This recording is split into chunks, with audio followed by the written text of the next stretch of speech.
Imagine an ideal world where there is no evil, no illness, and no death.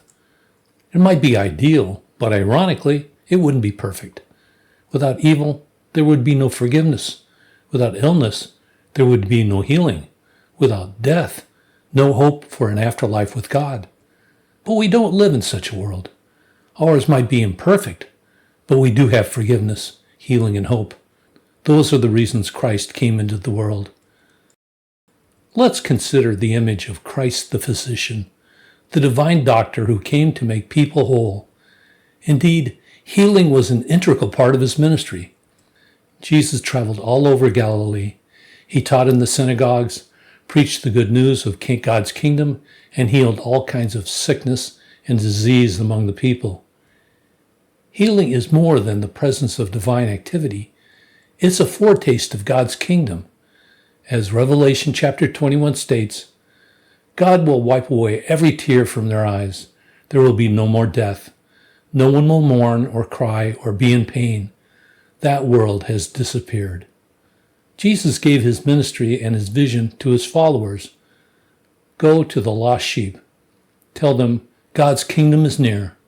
Heal the sick, raise the dead, cleanse lepers, and expel demons. What you receive as a gift, give as a gift. The healing ministry of Christ gave to the church is found in a sacrament, the anointing of the sick. Over time, some people came to identify the sacrament with the moment of death, but over the past century, its meaning expanded to serve the seriously ill. As the Catechism of the Catholic Church states, the anointing of the sick is not a sacrament for those who are at the point of death. Hence, as soon as any one of the faithful begins to be in the danger of death, from sickness or old age, it is the fitting time for him to receive the sacrament. The sacrament is meant for those who suffer from serious conditions that could lead to death, and those facing major surgery. There are two signs to the sacrament, the anointing with oil and the laying of hands. Both are symbols of healing. According to James, the early church anointed people who were sick. If you are sick, ask the presbyters to come and pray for you. Ask them to put olive oil on you in the name of the Lord. If you have faith when you pray for sick people, they will get well. The Lord will heal them, and if they have sinned, he will forgive them. Jesus himself used touch in his ministry. A man with leprosy came and knelt in front of Jesus. He said, "Lord, you have the power to make me well, if only you wanted to." Jesus put his hand on the man and said, "I want to. Now you are well." At once the man's leprosy disappeared. Serious illness or old age can sap people of energy and the will to do good. In the anointing of the sick, they receive strength from the Spirit to fight off temptation and continue the struggles of the spiritual life. The sacrament also reminds them they do not suffer alone.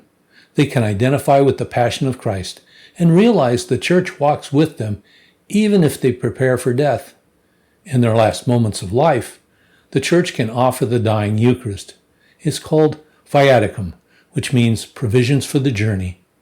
This communion, along with the sacraments of reconciliation and anointing of the sick, form a pastoral act for those transitioning from this life to the next.